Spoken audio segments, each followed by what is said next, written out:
Hey everybody, it's Jennifer. I'm going to give everybody a minute to jump on.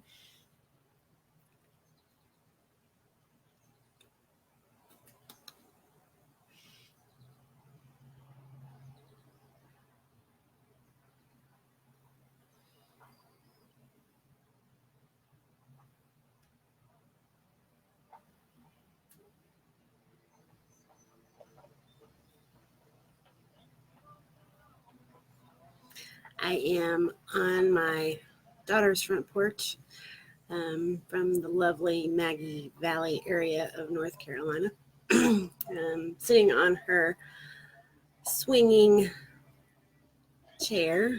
So if I move a little, that's why. Nothing like a front porch swing.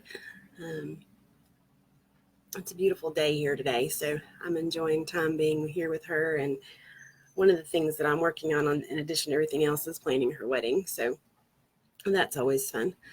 Um, One of the things I was encouraged to do is to start doing a weekly thought thing. So this is what we've decided to do. We're going to try it. We're going to see what happens. Um, Today we're going to talk about review etiquette. So I was raised Southern. If you can't tell by my accent, I do have a little bit of a Southern accent. I was born in Maryland, raised in Florida, ran off to the mountains for about 20 years to raise my kids. So I've got this Florida, Appalachian, Western North Carolina, East Tennessee thing going on. So I always try to give everybody a minute to kind of catch up with my dialect, my accent, because I always tell people the more I talk, the more Southern I sound, and the more Southern I sound, the faster I talk. So I end up being the fastest talking Southern speaking woman you've ever listened to. So I'm just trying to give you guys a second to catch on. But saying being raised Southern, if someone walked up to me walking on the street and said, "Hey, Jennifer, I really like your hair," I would not ignore them. Okay, because if I did when I was little, my mama would have smacked me in the back of the head, and my daughter would tell you I would have done the same thing to her. So reviews are very important for a lot of reasons. We, especially in the service industries, when you're selling services, so whether you're um, installing, repairing, selling services of any kind, it really service people who are looking for a company to use for their business. They're really going to be interested in those reviews. We all do it. We all check and see if they have bad reviews or good reviews. But as a business owner, what is our responsibility etiquette wise? And really it comes down to, if we're spoken to, we're going to speak back. Otherwise, I used to tell my daughter when she was growing up that shyness is not an excuse for rudeness. So if someone speaks to you, you speak back. And if we do that in real life, shouldn't we also do that on reviews? So the main review sites that we deal with on any given day, depending on what kind of business you have, but we always deal with Yelp. There's a reason why you need to have a Yelp page. If you don't, if you're in the service industry, we'll get into more of that as this month goes on. The whole month of July, I'm talking about reviews. You need to have Google My Business. Your Google page needs to be full of reviews. And then your Facebook, because as much as we all hate Facebook, it is the train wreck of digital marketing. And so people are here. People are already sitting on their phones on Facebook all day. So, I go to a lot of sporting events, if you guys know me.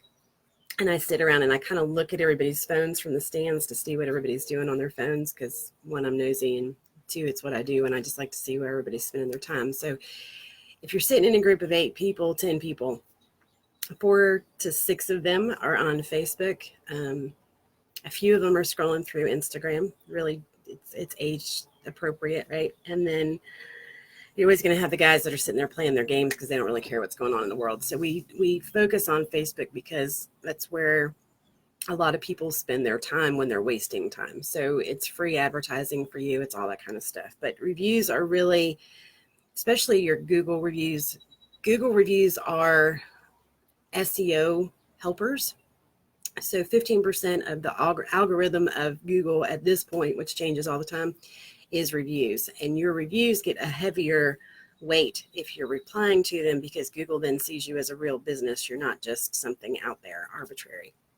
So when you interact with your customers on reviews, that does help your reviews, which in turn helps your SEO and your algorithms. But all that to say, very simple etiquette.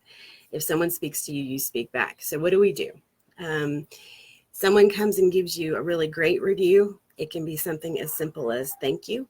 Just like if somebody said that you looked nice today or they liked whatever about you, you would simply say thank you. Okay. And we can thank them for their time. We can thank them for their words of encouragement. We can thank them for taking the time to stop by. We can thank them for their business. We can thank them for all kinds of things, but we need to thank them. Keep it short. Keep it personal. Use their first name if you can. But that's something that we would do etiquette wise anyway. Anytime that I'm in a grocery store or driving through a drive-through, McDonald's, whatever, if somebody has a name tag on, I'm always going to call them by their name. Just again, the way I was raised, Southern. People need to be validated. People need to know that you see them. So same idea. How do we drive people to do reviews? And it's a simple step. It was somebody on our Facebook page this week asked, how do I ask people for reviews when I know that they're satisfied? And it's a very simple sentence. You can do it by email. You can do it by text. You can do it orally, just verbally ask and just say, I'm a service-driven industry. And I'm glad that you had a great experience with me. Can you take a few minutes and either go on Google, Facebook, whatever, and just leave me a quick review? And 9 times out of 10, people will say yes. And 3 out of 10 times they'll actually do it. So you just have to continue to ask for those because you're going to want the good reviews too. So if somebody's satisfied, just ask them, will you leave me a review? The opposite side of that is your bad reviews. Okay, so they've had a bad experience. Probably about 6 weeks ago, I had a client who got a disparaging, very long review, something that the owner wasn't aware had even happened. And so review management is one of the services we offer at Manic Social. So when people get reviews, I get an alert and I go in and I read them immediately because you always want to know what you're dealing with. Negative reviews are your opportunity to win your long-term customers. Okay, so this company had an incident and they left this really disparaging review. We were able to get a hold of the customer within moments. I mean, it was probably less than a 5-minute turnaround from the time we got the customer review to when the owner of that company called them. And it was able to be de-escalated. It was able to be handled, and it showed the company's involvement and their ability to do customer service. So bad reviews are almost wanted, and you never want a bad review, but it gives you an opportunity to really go up and beyond the call of duty and show people your level of customer service. So if you're just driving people to leave reviews on your site and you're not really watching them to see what's going up there, you're missing out on this huge opportunity to build lifelong customers. And that's what we're all after as business owners is, we all want that one person that says, no, well, maybe I'm not buying a house right now, but I bought a house with so-and-so. And we leave that review. It goes on everybody else's pages too, because if you've ever seen it where somebody else leaves a review, it comes through your newsfeed. So maybe they're looking for a realtor, or maybe they're looking for a plumber, maybe they're looking for anything, but it's word of mouth is really our biggest way to do that. And reviews is a way to help. So a lot of what we do at Manic Social is review management. Good reviews, bad reviews. We're driving people to your sites to leave reviews. We can do everything from mailers to emails to text to whatever. It just really depends on how you're used to contacting your customers and what level of communication they're comfortable with. And I see people who have 75 amazing 4 or 5-star reviews and they have no responses. Again, we go back to that. If someone speaks to you, you speak back. And then we use those negative reviews to build lifelong customers by showing them our level of expertise and our level of customer service involvement. You can save a lot of people doing that. There's a lot of ways to do. If you've got a negative review, you can send them, reply to them publicly so everyone sees it, and then send them a private message and kind of take it offline so everybody can't see it. The one thing you need to know about Google reviews specifically is everything you type in there is SEO. So any keywords, anything like that are important to your business, you're going to want to try to get into that reply. And there's kind of a science to that, but you can Google that. We'll keep talking about it here. I'll probably write a blog about that, how specific you need to be. And today was really just kind of talking about the etiquette of it. So again, Southern, mama would beat me, but if someone speaks to you, you speak back. So positive or negative, we're going to respond. We're going to respond. So I've taken about 10 minutes of your time this morning. I'd like to thank you guys, or this afternoon. Thank you guys for hanging out with me here on the porch at my daughter's house. It is humid here in North Carolina today. It's beautiful. I can hear the birds singing. Can you guys hear the birds singing? So those are the things we're going to talk about over the next couple of weeks, this whole entire month of July.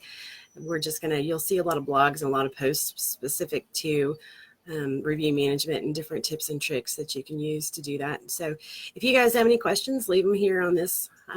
I'll respond to you.